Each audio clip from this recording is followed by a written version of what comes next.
मेरा नाम मंजू है। मेरे पापा प्राइवेट कंपनी में जॉब करते थे। मेरी माँ को भी जॉब करने का बहुत शौक था, मगर पापा उन्हें जॉब नहीं करने देते थे। पापा उनकी खूबसूरती की वजह से उन्हें बाहर भी नहीं जाने देते थे। मेरी माँ की शिक्षा मेरे पापा से कहीं ज्यादा थी। वह कहती थी कि मेरी काबिलियत से तुम्हारा बाप जलता है, इसलिए मुझे जॉब नहीं करने देता। बस इसी वजह से दोनों की आपस में नहीं बनती थी। हर वक्त लड़ाई झगड़े चलते रहते थे। मम्मी की बातों में ज्यादा हाथ उनके दोस्तों का रहता था, जो हर वक्त अपनी महंगी चीजों का दिखावा करते रहते थे। मम्मी के अंदर भी इच्छा पैदा होती थी कि वह भी ऐसी महंगी महंगी चीज इस्तेमाल करें। उन्हें अपने गरीबी बहुत बड़ा ऐब लगती थी। हालांकि हमारे घर किसी चीज की कमी नहीं थी। बस पापा इतना कमा लेते थे जिससे घर का खर्चा बहुत ही अच्छे से चल सकता था। मेरी पैदाइश पर दोनों ही खुश थे, लेकिन जब उन्हें पता चला कि उनकी बेटी अपाहिज है तो वह एक दूसरे पर इस बात का इल्जाम लगाने लगे थे। उन्हें तंदुरुस्त सेहतमंद बच्चा चाहिए था। मम्मी को अपने दोस्तों के सामने यह बताने में शर्मिंदगी होती थी कि उनकी बेटी अपाहिज है। पापा तो वैसे भी मुझे बोझ समझते थे। मैं सारा दिन रोती रहती थी। एक दादी ही थी जो मेरा ख्याल रखती थी, मेरे पास बैठी रहती थी। और ऐसे ही करते करते मैं 12 साल की हो गई थी। मुझे कहीं भी जाने की अनुमति नहीं थी। मैं मम्मी पापा की लड़ाई झगड़े देखती आई थी। मम्मी का बेपनाह हुस्न मुझे विरासत में मिला था, लेकिन इतनी खूबसूरती का क्या फायदा जब मुझे कोई प्यार ही नहीं करता था। भगवान ने मुझे खूबसूरती दिल खोल कर दी थी, लेकिन मुझे चलने फिरने के लिए पैर नहीं दिए थे। जब आपको बोझ समझा जाए तो फिर आपके अंदर की सारी खूबियां कमी में बदल जाती हैं। पापा कहते थे, पता नहीं किस गुनाह की सजा में हमें यह अपाहिज लड़की मिली है। हालांकि मैं उनकी इकलौती औलाद थी। पापा और औलाद नहीं चाहते थे, बस मुझे देखकर कहते कि इतनी खूबसूरत बच्ची है, काश अपनी पैरों से चल सकती। अब कौन इससे शादी करेगा? हमेशा हमारी जिंदगी पर एक बोझ की तरह बनी रहेगी। मेरा दिल चाहता था कि मेरे माँ बाप मुझे प्यार करें, मगर वह तो मेरी तरफ देखने के लिए भी राजी नहीं थे। वह तो आपस में एक दूसरे से लड़ते रहते थे और एक दूसरे से अलग हो जाना चाहते थे। मम्मी पापा से कहती कि मुझे तलाक दे दो, मुझे तुम्हारे साथ नहीं रहना, लेकिन सबसे बड़ी वजह मैं थी। वह मुझे किसी अनाथ आश्रम में डाल देना चाहते थे। लेकिन दादी ने ऐसा नहीं होने दिया, और फिर अचानक दादी की तबीयत खराब रहने लगी तो कोई मुझे पूछता तक नहीं था। उनका इलाज भी जैसे तैसे चल रहा था, और फिर इसी बीमारी के दौरान दादी 1 महीने के बाद ही हमेशा हमेशा के लिए भगवान के पास चली गई। मैं बहुत रोई थी कि भगवान मुझे भी अपने पास बुला लो। दादी को मरे कुछ ही दिन गुजरे थे कि मम्मी पापा की लड़ाइयां और भी ज्यादा बढ़ गई थी। मम्मी अपना सारा गुस्सा मुझे मार कर निकलती थी। उन्होंने कभी मुझे डॉक्टर को भी नहीं दिखाया था। क्या पता मैं ठीक भी हो जाती। मम्मी पापा के गैर मौजूदगी में किसी आदमी से भी मिलने लगी थी। मम्मी ने मुझे शक्ति से मना कर दिया था कि यह बात मैं किसी को भी नहीं बताऊंगी। और फिर एक दिन मेरे मम्मी पापा में किसी बात पर बहस हुई। उसके बाद मम्मी मेरे पास आई और मुझे अपने हाथों से खाना खिलाने लगी। मैं हैरान हुई कि मम्मी को क्या हुआ है जो मुझे अपने हाथों से खाना खिला रही है, मगर मैं नहीं जानती थी कि इस खाने में जहर मिला हुआ है। खाना खाने के बाद जब मैं बेहोश हो गई और मेरे माँ बाप को लगा कि मैं मर चुकी हूँ, तब वह मुझे उठाकर बहुत दूर जगह पर ले आए थे। उस वक्त मेरी उम्र 14 साल थी। मैंने सुना हुआ था कि माँ बाप को अपनी औलाद से बहुत प्यार होता है और कुत्ता थी प्यार रहते को वह खुद को मुश्किलों में डाल लेते हैं, लेकिन अपनी औलाद पर आने वाली हर तकलीफ को दूर करने की कोशिश करते हैं। अपनी औलाद को सर्द गर्म हवा भी नहीं लगने देते। लेकिन मुझे जहर देते समय मेरे माँ बाप के हाथ नहीं कांपते।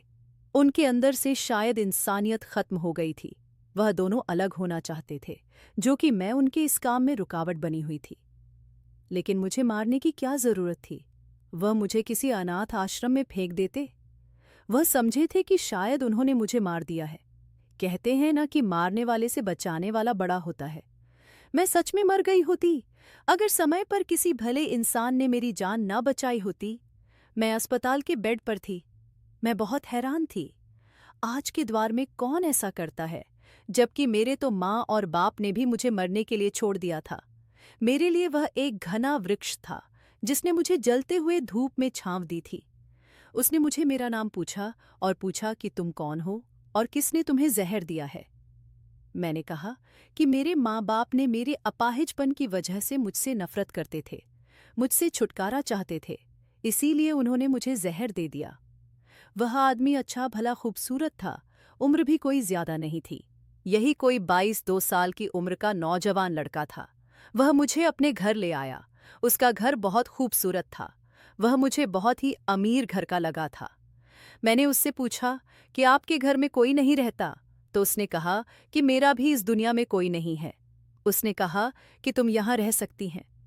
मुझे पहले तो बड़ी झिझक होती थी कि किसी गैर मर्द के घर में कैसे रुक सकती थी, लेकिन फिर मेरे पास कोई दूसरा रास्ता भी तो नहीं था।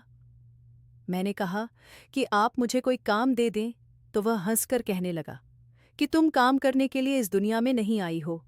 काम करने के लिए मेरे घर में बहुत से नौकर हैं। फिर वह मेरा बहुत ख्याल रखने लगा। समय यूं ही गुजरता गया और फिर मैं 18 साल की हो गई थी। मैं धीरे धीरे उसे दिल ही दिल में पसंद करने लगी थी। जिस तरह से वह मेरी देखभाल करता था, मेरी परवाह करता था, मेरे दिल में उसके लिए मोहब्बत पनपने लगी थी।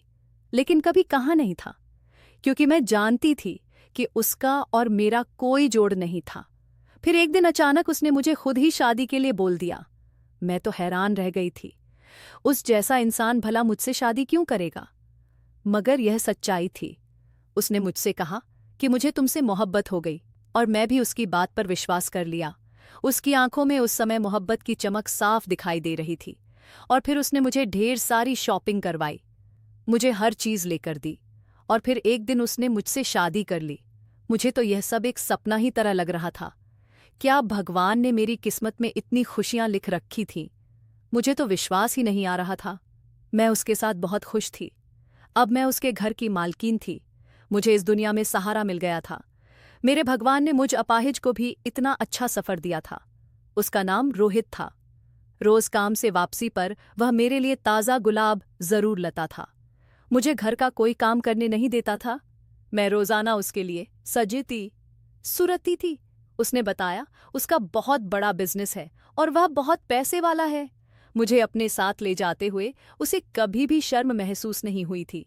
मैं हर पार्टी में उसके साथ जाती। उसके फ्रेंड्स सब हैरान थे, इतने खूबसूरत इंसान ने एक अपाहिज लड़की से शादी कर ली। खूबसूरत तो मैं भी कम ना थी, मगर कहते हैं ना कि खुशियों की उम्र कम होती है, किसी ना किसी की नज़र लग ही जाती है। मैं भगवान से प्रार्थना करती थी कि मेरी खुशियों को किसी की नज़र ना लगे। मैं और रोहित एक दूसरे के लिए काफ़ी थे। एक दिन नौकरानी खाना देने आई तो बोली, मैडम जी, मुझसे यह सब कुछ देखा नहीं जाता, मुझसे यह जुल्म नहीं देखा जाता। मैं बोली, कौन सा जुल्म? तब वह बोली, मैडम जी, आप रात को साहब के सोने के बाद अपने बिस्तर के नीचे ज़रूर देखना। मैंने पूछा, आखिर बिस्तर के नीचे क्या है?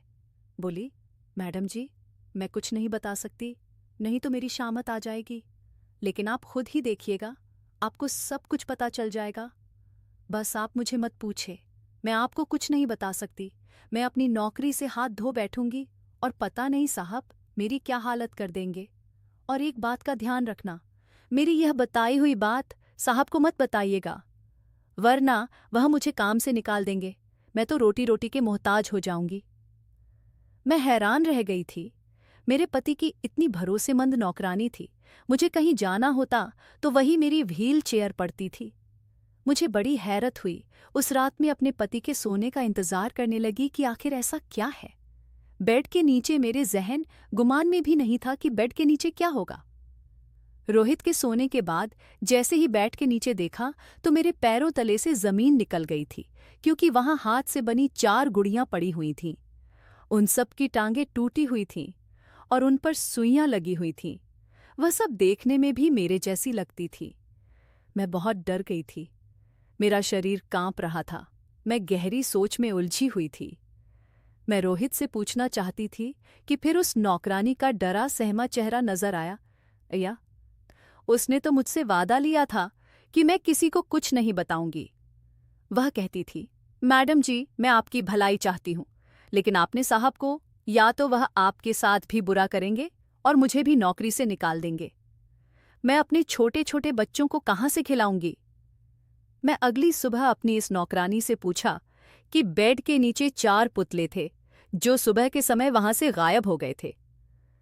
तुम बताओ, ये सब क्या है? मुझसे मत छुपाओ, मैं तुम्हारी कही हुई बात किसी को नहीं बताऊंगी। वह बोली, मैडम जी, आपको नहीं लगता कोई आप पर इतना मेहरबान क्यों है? उसकी कोई ना कोई वजह तो जरूर होगी। आपसे पहले यहां और बहुत सी लड़कियां आई थीं। वह सब साहब की खूबसूरती से इम्प्रेस थी। साहब ने उनसे भी इसी तरह शादी की थी, लेकिन वह लड़कियां, फिर वह अपनी बात काट कर बोली, मैडम जी, आप बहुत मासूम हैं। आप साहब से बचकर रहे। मैं आपकी मदद करना चाहती हूं। नौकरानी के बात सुनकर मुझे अपने कानों पर विश्वास नहीं आया। मैंने कहा, मुझे पहले यह बताओ, उस पुतले से क्या होगा? वह बोली, मैडम जी, पहले वाली मैडम साहिबा के बेड के नीचे भी ऐसे ही साहब ने पुतले रखे थे। मैंने खुद देखा था। फिर कुछ दिन बाद ही वह मैडम मर गई थी। साहब ने कहा कि किसी को मत बताना, हम सबको भी बताने से मना किया है। नौकरानी की बात सुनकर मुझे परेशानी ने घेर लिया था। मैंने उसे सलाह मांगी कि तुम ही बताओ, मुझे क्या करना चाहिए? वह बोली, मैडम जी, आपको यहां से अपनी जान बचाकर भाग जाना चाहिए। वह बोली, मैडम जी, पास ही एक एनजीओ है, वहां पर अनाथ और बेसहारा लड़की को रखा जाता है। आप वहां चली जाएं, यहां पर आप बेमौत मारी जाएगी। मैं वह पुतले देखकर और नौकरानी की बात सुनकर बहुत डर गई थी। मेरा दिल यह सब मानने से इनकार कर रहा था। रोहित तो मेरा इतना ख्याल रखता था, मेरे इलाज के लिए इतना चिंतित रहता था। उसने कहा था कि मैंने डॉक्टर से बात कर ली है। डॉक्टरों ने उम्मीद दिलाई है कि तुम जल्दी ही ठीक हो जाओगी, तुम्हारा इलाज हो जाएगा और तुम अपने पैरों पर खड़ी हो सकोगी। कोई मुझे इतना चाहता हो और फिर वह यह सब कुछ कैसे कर सकता है? कैसे वह मेरी जान ले सकता है? मुझे समझ नहीं आया कि मैं किसका यकीन करूं और किसका ना करूं। नौकरानी एक दूसरी नौकरानी को लेकर आई। उसने भी वही कहानी सुनाई। दूसरी नौकरानी के मुंह से सुनकर अब तो मैं सच में डर गई थी। उस नौकरानी ने मेरी बहुत मदद की थी। उसी ने टैक्सी बुलाई और मुझे उस टैक्सी में बैठा दिया और ड्राइवर से कहा कि मैडम जी को एनजीओ के गेट पर उतार देना। ड्राइवर ने मुझे एनजीओ के गेट पर उतार दिया। मैं अपनी व्हील चेयर पर बैठ ही रही थी कि मेरी माँ ने मुझे देख लिया और गाड़ी रोककर मेरे पास आ गई। वह मुझे जिंदा देखकर रोने लगी। मैं अपनी माँ को देखकर डर गई थी कि कहीं घर जाकर फिर से वह मुझे जहर ना दे दे, मगर मैं भाग भी नहीं सकती थी। मेरी आंखों में डर देखकर वह बहुत शर्मिंदा हुई। वह मुझे कहने लगी, बेटा, मुझे माफ कर दो, मैं तुम्हारे साथ जो कुछ भी किया बहुत गलत किया था। मैं तो समझी थी कि तुम मर गई हो, मगर तुम तो जिंदा हो। वह मेरे पास आने लगी, लेकिन मुझे उन पर गुस्सा आया। मैंने कहा कि खबरदार, आपने मेरे करीब आने की कोशिश भी की तो मैं आपको कभी माफ नहीं करूंगी। वह मेरे पांव पड़ गई, बोली कि मुझे माफ कर दो, उस दिन तुम्हें मारना मेरा फैसला नहीं था, बल्कि यह फैसला तुम्हारे बाप का था। मैं उस समय बहुत मजबूर थी, मगर अब तुम मेरे साथ रहोगी। तुम्हारा बाप मुझसे ना जाने कब का अलग हो गया है और उसने अपनी एक अलग दुनिया साली है। मैंने कहा कि मैं कैसे विश्वास कर लूं कि आप घर जाकर मुझे अच्छे से रखेंगे, मुझे मारेंगे नहीं, मेरे साथ बुरा बर्ताव नहीं करेंगे। मेरी माँ रोने लगी, कहने लगी, मेरी बच्ची, मेरा यकीन करो, मेरी तड़पती हुई ममता को सुकून आ जाएगा। मुझे एक मौका दो। मेरा दिल भी भर आया। मैंने उनको गले लगाकर खूब आंसू बहाए। वह मुझे अपने घर ले आई। मैंने पूछा, पापा, और आपकी तलाक क्यों हुई? मम्मी बोली, तुम्हारे पापा को मेरे साथ रहने का बिल्कुल भी मन नहीं था। वह मेरे साथ रहना ही नहीं चाहते थे। उन्होंने धमकी दी थी कि अगर मैं तुम्हें मारने में उनका साथ नहीं दिया तो वह हम दोनों को ही मार देंगे। इसीलिए मैंने इस डर से उनका साथ दिया था, लेकिन मैं मानती हूँ मुझे इस कदर कमजोर नहीं होना चाहिए था। फिर एक दिन तुम्हारे बाप ने दूसरी शादी कर ली। मैं तुम्हारे मामा के घर चली गई, लेकिन उन्होंने भी मेरा साथ नहीं दिया। सबने यही कहा कि मर्द दूसरी शादी तभी करता है जब वह अपनी पहली औरत से खुश नहीं होता। तुमने अपनी पति को खुश नहीं रखा, तभी उसने दूसरी शादी की है। इसमें तुम्हारी ही गलती है। तुम्हारा बाप कहता था कि मैं अपनी नई पत्नी के साथ साथ तुम्हें भी रखने के लिए तैयार हूं, लेकिन मैं तो उस इंसान के साथ रहना नहीं चाहती थी। मैं सारी सारी रात रोती रहती थी। मैं एक ऐसी माँ हूं जिसने अपनी बेटी को ही जहर दे दिया था। मेरे दिल में एक पल के लिए भी सुकून नहीं था। तुम्हारे पापा के साथ मैं रहना नहीं चाहती थी। मैं पहले दौलत के लालच में थी। मुझे तुम्हारे पापा का एक दोस्त पसंद था, लेकिन मैं समझ गई थी कि कोई मर्द भरोसे के काबिल नहीं होता। मेरी तलाक के बाद वह भी मुझसे शादी करने के लिए राजी नहीं था। मैंने नौकरी की तलाश शुरू कर दी। फिर मुझे नौकरी भी मिल गई। जब मैं नौकरी करना शुरू कर दी, तब मुझे एहसास हो गया कि मैंने क्या कर दिया है। सारी उम्र तुम्हारी कदर नहीं की। तुम मेरी औलाद थी। मैंने तुम्हारे साथ बहुत बुरा किया। कितने लोग होते हैं जो औलाद की खुशी के लिए तरसते रहते हैं और भगवान से प्रार्थना करते हैं, कितने मन्नतें मांगते हैं। मुझे तो भगवान ने औलाद की खुशी दी थी। मुझे माफ़ कर दो। मैं उनको और शर्मिंदा नहीं देख सकती थी, इसलिए मैंने अपनी माँ को माफ़ कर दिया। मेरी माँ खुश हो गई। मेरी माँ बोली, अब मैं तुम्हें कहीं जाने नहीं दूंगी। इतने समय तुम कहाँ रही थी? मैंने कहा, जब आप लोग मुझे मारकर कचरे में फेंक गए थे, तब मुझे एक आदमी अपने घर ले गया था। मेरा इलाज करवाया और फिर उसी ने मुझसे शादी कर ली। लेकिन मुझे पता चला है वह इंसान अच्छा नहीं है।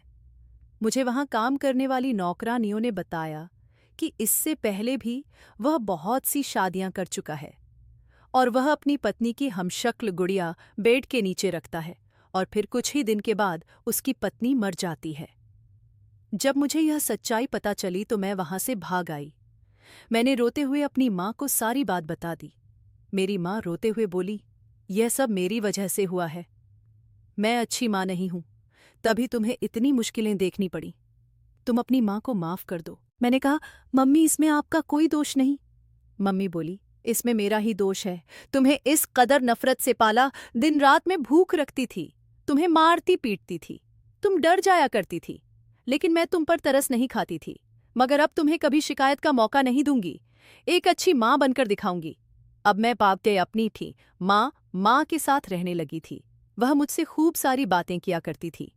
मम्मी इस उम्र में भी बहुत खूबसूरत थी। कहीं से भी एक शादीशुदा बेटी की माँ नहीं लगती थी। कोई भी धोखा खा जाता। उनकी उम्र और चाल चलन से वह मेरी बहन लगती थी। अब भी उन पर कई मर्द मरते थे। मम्मी ने बताया कि वह जहां जॉब करती हैं, यह घर उन्हें इस कंपनी की तरफ से मिला हुआ है। ऑफिस की तरफ से गाड़ी भी मिली थी। वह किसी अच्छी पोस्ट पर जॉब करती है। मुझे कहा कि मैं जल्द तुम्हें तुम्हारे पति से तलाक दिलवा दूंगी। तुम्हें घबराने की जरूरत नहीं है। अब तुम अकेली नहीं हो, तुम्हारी माँ तुम्हारे साथ है। मैं खुश हो गई कि मैं अकेली नहीं हूं। मुझे कहीं ना कहीं रोहित को छोड़ने का दुख जरूर था। मुझे रोहित की याद भी सताती थी, लेकिन मैं उस इंसान की शख्सियत से जानकार नहीं थी कि वह कैसा है और आगे मेरे साथ क्या कर सकता था। मम्मी ऑफिस से वापस आकर मुझसे खूब सारी बातें करती, मुझे बताती कि मैं अपने पुराने सब दोस्तों को छोड़ दिया है। सब मुझे नीचा दिखाती थी, उन्होंने ही मेरे अंदर जहर भर दिया था। मैंने कहा कि इंसान गलतियों से ही सीखता है। मम्मी ने मेरे सामने तलाक के पेपर रखे, कहने लगी, ये पेपर मैंने तैयार करवा लिए हैं, तुम इन पर साइन कर दो। तलाक के पेपर देखकर मेरा दिल ना जाने क्यों धड़क उठा था। मैंने पेपर माँ से ले ली। मैंने कहा, मैं सोच समझकर साइन कर दूंगी। मैं रोज पेपर देखती, लेकिन मुझे साइन करने की हिम्मत नहीं होती थी। माँ मुझे रोज पेपर मांगती कि तलाक के पेपर पर साइन कर दो, जिससे कि रोहित से भी इन पेपरों पर साइन करवाए जा सके। मुझे यहाँ रहते 1 महीना हो गया था। एक दिन रात को प्यास की वजह से उठी। वैसे तो मम्मी मेरे कमरे में ही पानी का जग रख देती थी, लेकिन आज मेरे कमरे में पानी नहीं था। मैं अपनी व्हील चेयर पर बैठी और किचन में जाने लगी, लेकिन मुझे माँ के कमरे से आवाज आ रही थी। मुझे हैरत हुई कि सुनूं तो सही, वह किससे बातें कर रही हैं। रात के समय मम्मी के कमरे में कौन हो सकता है? मम्मी ने तो कहा था कि उन्होंने सबसे संबंध तोड़ दिया है। मैं गौर से सुनाने लगी। किसी मर्द की आवाज आ रही थी। मम्मी को वह आदमी कह रहा था कि तुम जल्द से जल्द अपनी बेटी को तलाक दिलवा, वरना मैं तुम्हें नौकरी से निकाल दूंगा। शायद वह मेरी माँ का बॉस था, लेकिन रात के समय वह भी माँ के कमरे में, मुझे यह सब ठीक नहीं लगा। फिर वह कहने लगा, तुम जो मुझसे शादी करने के सपने देख रही हो, तुम्हारे सपने तभी पूरे होंगे जब तुम मेरा काम करोगी। अगर मैं तुमसे अपना घर और गाड़ी वापस ले ली, तो तुम सड़क पर आ जाओगी। तुम अभी तक अपनी बेटी को तलाक नहीं दिलवा सकी हो। मैंने इतना कुछ किया। तुम्हारी बेटी की नौकरानी को पैसे दिए, उसको घर से निकलवाया। तुम्हारी बेटी के दिल में शक पैदा किया, झूठ पुतले बनाकर रखें, और तुम उससे अभी तक तलाक के पेपर्स पर साइन नहीं करवा सकी हो। यह अपाहिज लड़की मेरे बेटे की जिंदगी में नहीं होनी चाहिए। मैं हैरान थी, यह मेरी ही बात हो रही थी। यकीनन ये आदमी मेरे पति रोहित का बाप था। मेरी माँ बोली, जैसा आप बोलोगे वैसा ही होगा। अब आपको शिकायत का मौका नहीं मिलेगा। मैं अपनी बेटी के दिल में जगह बना ली है, और उसके दिल में जगह बनाते बनाते इतना समय लग गया। वह बहुत भोली भाली है। मैं उससे तलाक के पेपरों पर साइन करवा लूंगी। अब मुझे सारी बात समझ आ गई थी। मुझे अपनी कम वाली पर गुस्सा आया। मैंने इतनी मोहब्बत करने वाले पति पर विश्वास नहीं किया। मैंने कितनी आसानी से उसको छोड़कर आ गई थी, जो माँ बेटी को जहर दे सकती है। वह भला अचानक इतनी अच्छी कैसे हो गई? यह सोची समझी चाल थी। वह नौकरानी भी मिली हुई थी। मैं उनकी बातों में आ गई। उसी ने ही वह गुड़िया मेरे बैट के नीचे रखी होगी, और यह मनगढ़ंत कहानी बनाई थी। मुझे एकदम घुटन का एहसास हुआ। मैं यहां से निकल जाना चाहती थी। मैं चुपचाप जाकर अपने कमरे में लेट गई थी। मैंने मम्मी को भी बिल्कुल भी एहसास नहीं होने दिया कि मैं उनकी सच्चाई जान चुकी हूं। अगले दिन मम्मी ऑफिस गई तो उनकी नौकरानी मुझ पर नजर रखने के लिए आ गई। वह हमेशा मेरे साथ रहती थी। पहले मुझे नहीं पता था कि यह मुझ पर नजर रखती है, लेकिन जैसे ही माँ की हकीकत मुझ पर खुली थी, मुझे पता चल गया था। यह मेरी माँ की खास नौकरानी है और मुझ पर नजर रखती है। मैंने उससे कहा कि मेरी मदद करो, मैं तुम्हें मुंह मांगी रकम दूंगी, तुम मुझे मेरे पति के घर ले चलो। मेरी माँ बिल्कुल भी अच्छी नहीं है। वह एक जालिम है। उसने बस मेरे सामने अच्छा बनने का नकाब चढ़ाया हुआ है। मैंने कहा कि वह मुझे तलाक दिलवाना चाहती है, मेरा घर बर्बाद कर देना चाहती है। मेरा घर बर्बाद करने के बाद उस अमीर आदमी से शादी करके वह मुझे छोड़कर चली जाएगी। तुम मेरी मदद करो, भगवान तुम्हें इसका फल देगा। उस नौकरानी को शायद मुझ पर दया आ गई थी और उसे कुछ पैसों की भी जरूरत थी, इसलिए वह मान गई। मैंने तुरंत अपने हाथों में पहने हुए सोने के कंगन उस नौकरानी को दे दिए। मैंने कहा, मैं इसके बाद भी तुम्हें जितनी रकम चाहिए उतनी दूंगी, बस मेरी मदद कर दो। वह खुश हो गई थी। वह मुझे एक ऑटो में बिठाकर सीधा रोहित के पास आ गई। मेरा पति अभी भी मेरी यादों में तड़प रहा था और मेरी याद में सूख कर आधा हो गया था। मुझे देखकर हैरान हुआ और बोला कि तुम कहाँ चली गई थी? बगैर बताएं मैं तुम्हें कहाँ कहाँ नहीं ढूंढा। ऐसी कौन सी गलती हो गई थी जो तुमने मुझे छोड़ दिया? मैंने कहा, रोहित मुझे माफ कर दो। तुम्हारी खास नौकरानी ने मुझसे कहा था कि तुम लड़कियों को इस्तेमाल करते हो और फिर उन्हें जान से मार देते हो। उसने मेरी हमशक्ल पुतले भी मुझे दिखाए थे जो उसने बेड के नीचे रखे हुए थे। मैंने रोहित को सारी कहानी बताई। नौकरानी को ढूंढ तो वह घर में कहीं भी नहीं थी। रोहित को तो कुछ भी पता नहीं था। जब मैं घर छोड़कर गई तो इस नौकरानी ने ही रोहित को बताया कि वह अपने माँ बाप के पास वापस चली गई है। उसने रोहित से कहा था कि तुम्हारी पत्नी अब कभी वापस नहीं आएगी। वह यह कहकर गई है कि मैं कभी नहीं आऊंगी। मैंने रोहित से कहा कि मैं डर गई थी, मुझे माफ कर दो। मैंने तुम्हारा विश्वास नहीं किया और एक गलत इंसान पर विश्वास कर लिया। जिस लड़की के माँ बाप ने उसे इस्तेमाल करके अपने मतलब के लिए फेंक दिया हो, वह लड़की ऐसी ही बन जाती है, उसे किसी पर विश्वास नहीं रहता। मैंने कहा, मेरी माँ और तुम्हारे बाप ने हमें अलग करने का इरादा बनाया हुआ है। दोनों आपस में मिले हुए हैं। तुम्हारे पापा मुझ जैसी अपाहिज लड़की को अपनी बहू स्वीकार नहीं करना चाहते। उन्हें तुम्हारे साथ कदम से कदम मिलाकर चलने वाली बहू चाहिए, जिसमें कोई कमी ना हो। वह मेरी माँ से इसी शर्त पर शादी भी करना चाहते हैं कि पहले वह मेरी तलाक करवाएगी। सारी हकीकत जानकर रोहित हैरान हो गया था। वह कहने लगा, मुझे मेरा बाप शुरू से ही पसंद नहीं है, इसीलिए तो मैं अपने बाप से अलग रहता हूँ। मैं उनकी अय्याशी आदतों से परेशान हूँ।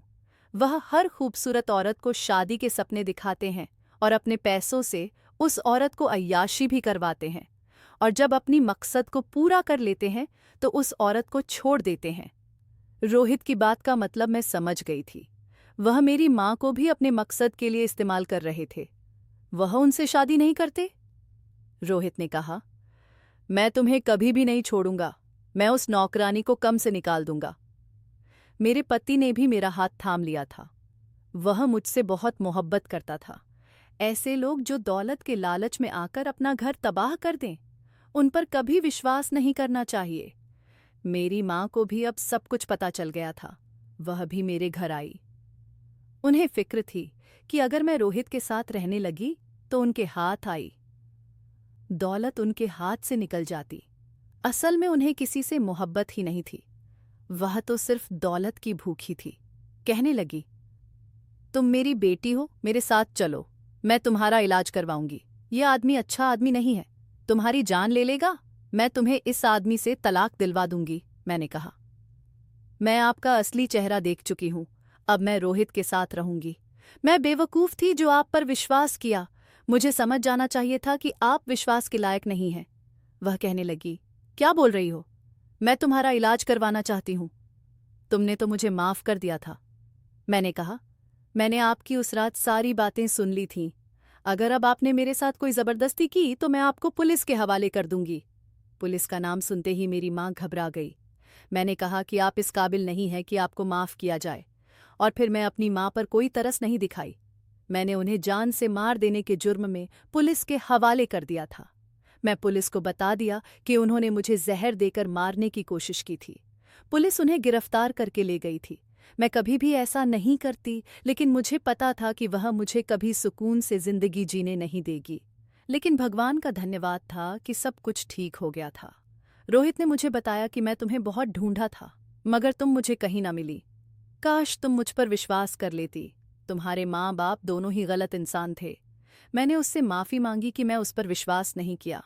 अब हम दोनों खुशी खुशी रह रहे हैं। मैं रोहित के साथ अपने इलाज के लिए देश से बाहर आई थी। डॉक्टर ने ऑपरेशन का बताया था कि इसके बाद यह चल फिर सकती है। रोहित मेरा इतना ख्याल रखते थे कि मैं भगवान का जितना धन्यवाद करती उतना कम था। ऑपरेशन के बाद में धीरे धीरे बिल्कुल ठीक होने लगी थी, अपने पैरों पर चलने लगी थी, और इस समय रोहित ने मेरी बहुत मदद की थी। मैं भगवान का जितना धन्यवाद करूं उतना कम है कि उसने मुझे प्यार करने वाला हमसफर दिया था। अगर आपको हमारी कहानी पसंद आई हो तो वीडियो को लाइक करें। चैनल पर नए हैं तो